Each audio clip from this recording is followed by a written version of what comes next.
Hello friends, नमस्ते। मैं हूं महमूद अहमद मंसूरी और आप देख रहे हैं आपका अपना चैनल पायनियर इंग्लिश क्लासेस। दोस्तों, आज हम स्टडी करेंगे क्लास 12 जनरल इंग्लिश की पोएम 13 फॉरेस्ट एंड रिवर। दोस्तों, ये कविता एक फिलासफिकल पोएम है। इसमें जंगल और नदी को बात करते हुए बताया गया है।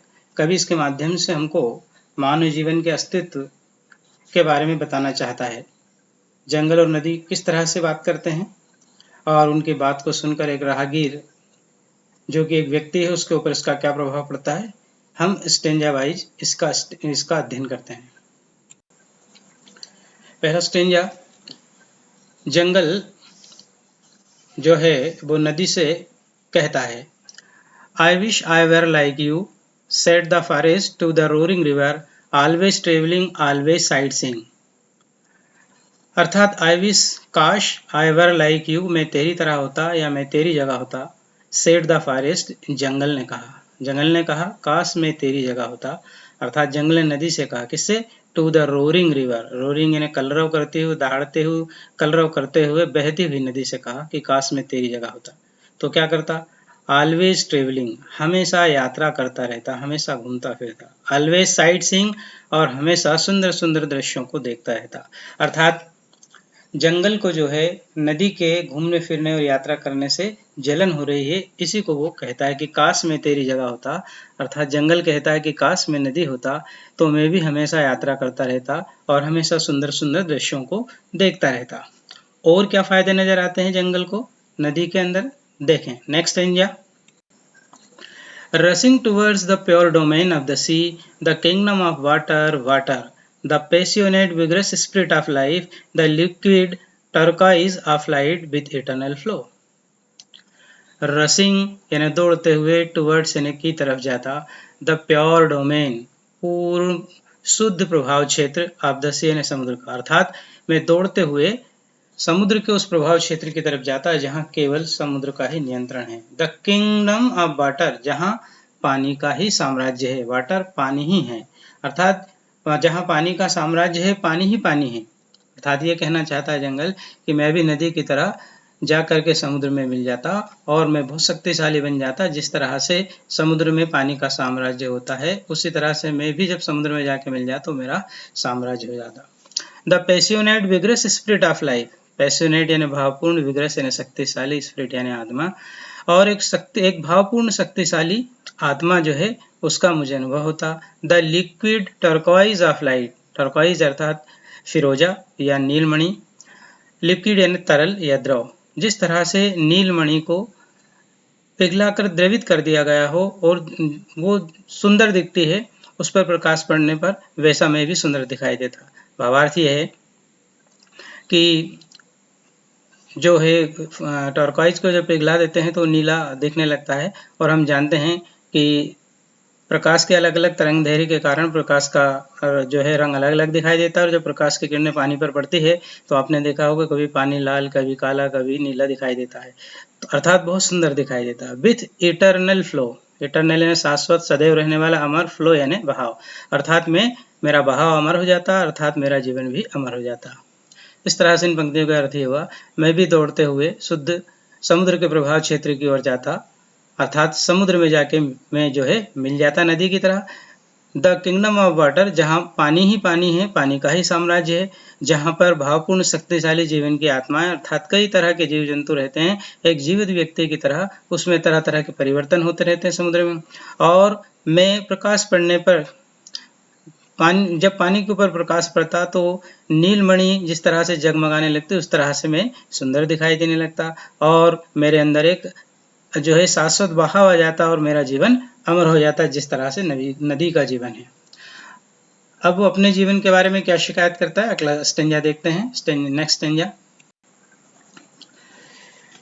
ये काफी बार पूछा गया, 2011, 13 और 20 में पूछा गया, रिसेंटली भी। इसमें खासतौर से पूछा गया है कि what is I in these line, इन पंक्तियों में आई क्या है, मतलब फर्स्ट पर्सन स्पीकर कौन बोल रहा है यहाँ पर, फॉरेस्ट बोल रहा है। और कैप्टिव का जो है अपोजिट पूछा गया, कैप्टिव का मतलब बंधक, जिससे बंदी बना कर रखा है, उसका होता है फ्री। विदर यानी फेड अवे, मुरझाना। तो वो जंगल अपने स्वयं के जीवन के बारे में बोलता, बट व्हाट एम आई, लेकिन मैं हूँ ही क्या, अर्थात मेरी जिंदगी क्या है, मैं क्या हूँ। ओनली ए कैप्टिव, एकमात्र एक बंधक ही तो हूँ, एक कैदी तो हूँ बंधा हुआ। Chained to the earth, chained यानी सांकल से बंधा हूँ, टू द अर्थ यानी पृथ्वी से, मैं पृथ्वी से सांकल से बंधा ही तो हूँ। अर्थात भावार्थ ये है कि जड़ों के कारण जो है पेड़ इधर उधर चल नहीं सकता है, वो एक जगह पर ही रहता है, जिसको वो कह रहा है कि मैं जंजीरों से पृथ्वी से बंधा हूँ। In silence I grow old, silence यानी एकांत या गुमनामी, आई ग्रो ओल्ड में बड़ा हो जाता हूँ या बूढ़ा हो जाता हूँ। इन साइलेंस और गुमनामी में ही आई विदर, मैं मुरझा जाता हूँ, एंड डाई और मर भी जाता हूँ। मैं गुमनामी में ही बूढ़ा हो जाता हूँ और गुमनामी में ही मैं मुरझा जाता हूँ और मर जाता हूँ। एंड बिफोर लॉन्ग, और लंबे समय तक, nothing will remain of me, nothing यानी कुछ भी नहीं, रिमेन यानी शेष बचती है, और लंबे समय तक मेरी कुछ भी चीज बाकी नहीं रहती, मेरा नामो निशान नहीं रहता। बट का यहाँ पर मतलब है ओनली, केवल, एडवर्ब के रूप में यूज हुआ है। But a handful of aces, handful यानी मुट्ठी भर, एस यानी राख होता है, लेकिन जब उसका बहुवचन कर देते तो एसेस यानी चिता की राख या भस्म। आखिरी में केवल कुछ बचता है तो एक मुट्ठी चिता की राख बचती है, अर्थात वो अपने जीवन से असंतुष्ट है और वो शिकायत करते हुए कहता है, एक बार पुनः देखें प्रश्न, परंतु मैं हूँ ही क्या, केवल एक कैदी ही तो हूँ, जमीन से जंजीरों से बंधा हुआ हूँ, गुमनामी में ही मैं बूढ़ा हो जाता हूँ, गुमनामी में ही मैं मुरझा जाता हूँ, गुमनामी में ही मैं मर जाता हूँ, और लंबे समय तक मेरी कोई चीज शेष नहीं रहती है, केवल एकाध मुट्ठी चिता की राख बचती है। उसका कहने का मतलब ये है कि नदी का काफी नाम रहता है, हजारों वर्ष तक उसकी उम्र रहती है, लेकिन उसकी, मेरी उम्र जो है कुछ नहीं है, अंत में एकाध मुट्ठी चिता की केवल राख बचती है। चलते हैं अगले स्टेंजा में। अब ये सारी बातें जो है नदी जंगल की शांतिपूर्वक सुनती है और उसके ऊपर फिर वो अपना जवाब देती है। क्या रिएक्ट करती है?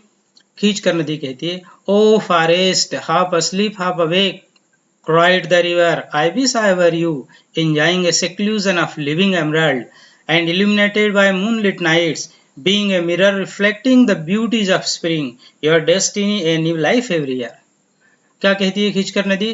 ओ फॉरेस्ट, अरे ओ जंगल, हाफ asleep आधा सोया हुआ, हाफ अवेक आधा जागा हुआ, अर्थात तू होश में नहीं है।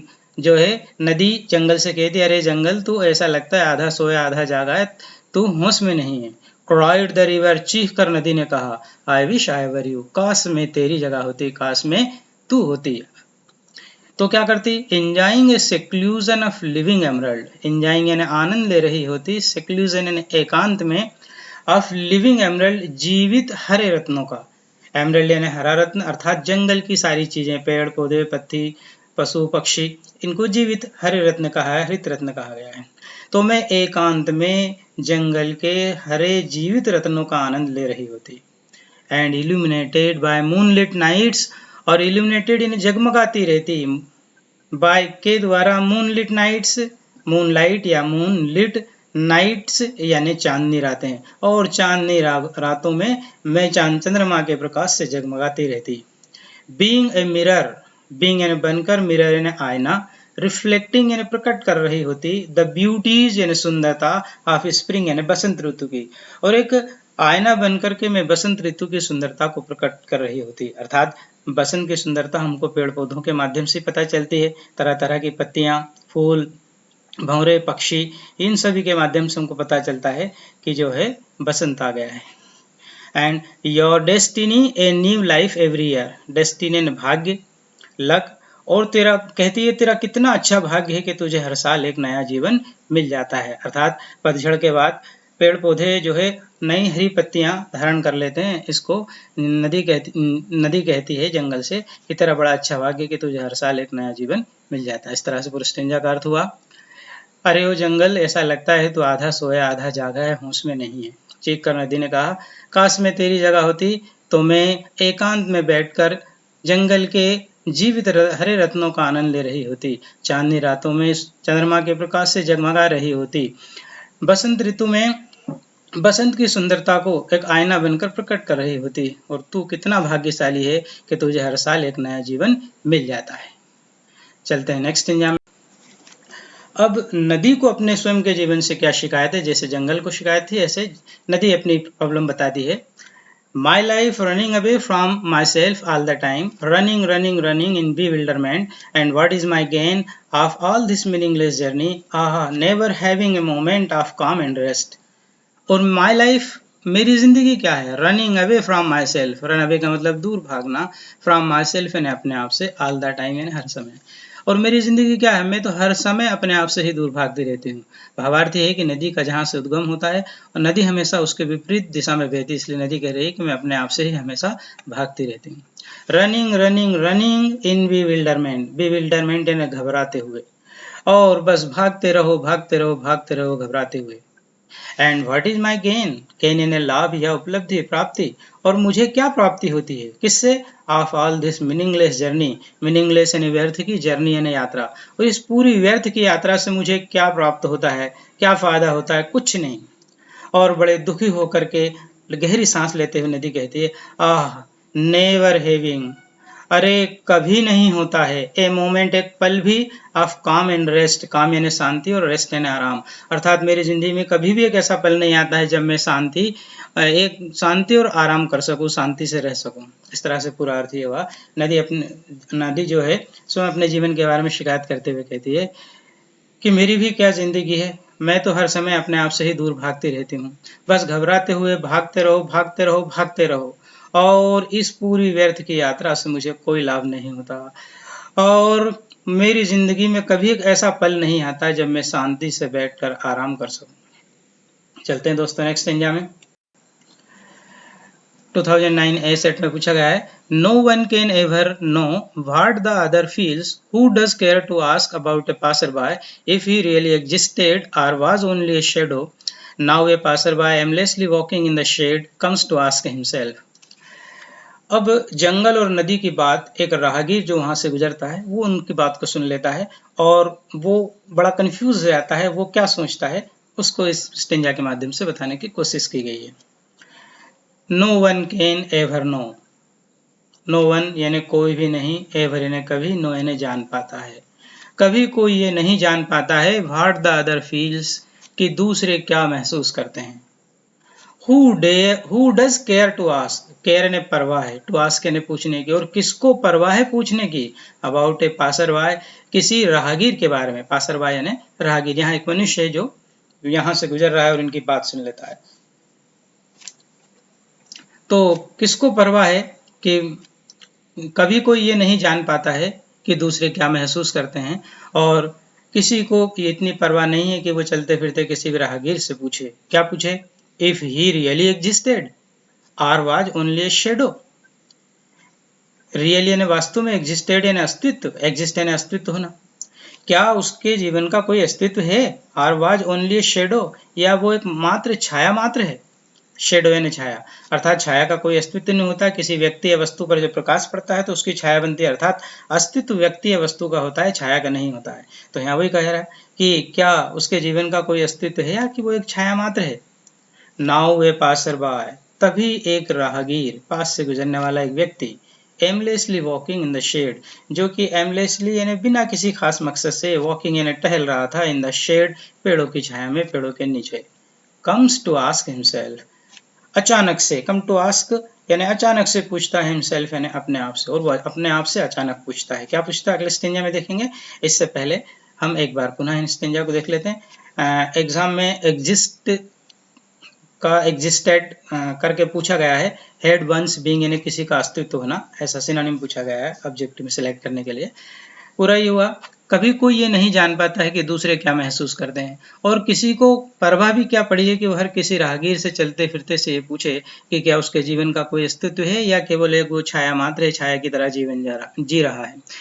उसी समय एक राहगीर वहां बिना किसी खास मकसद से पेड़ों के नीचे घूम रहा था। जंगल और नदी की बात को सुनकर वो अचानक से अपने आप से पूछता है, क्या पूछता है, नेक्स्ट वो पूछता है, हु एम आई, मैं कौन हूं, अर्थात मेरा जीवन कैसा है, अ रिवर एक नदी की तरह, अ फॉरेस्ट एक जंगल की तरह, और बोथ यानी दोनों की तरह।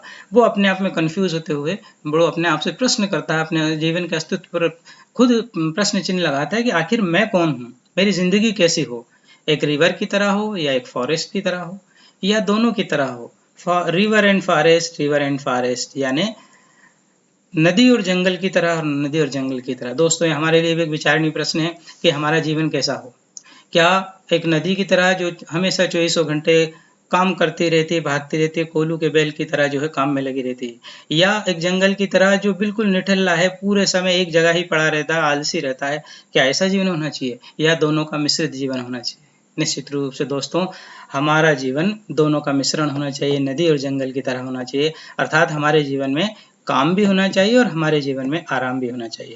दोस्तों, इससे एंटोनिम्स और सिनोनिम्स जो पूछे गए, बहुत पूछा है। फ्री का अपोजिट पूछा गया है, फ्री यानी आजाद, कैप्टिव का मतलब बंधक, डोमेन का मतलब प्रभाव क्षेत्र, किंगडम या कंट्रोल, और विदर यानी मुरझाना, फेडअप, एग्जिस्टेड यानी अस्तित्व था, हैड वंस बीइंग।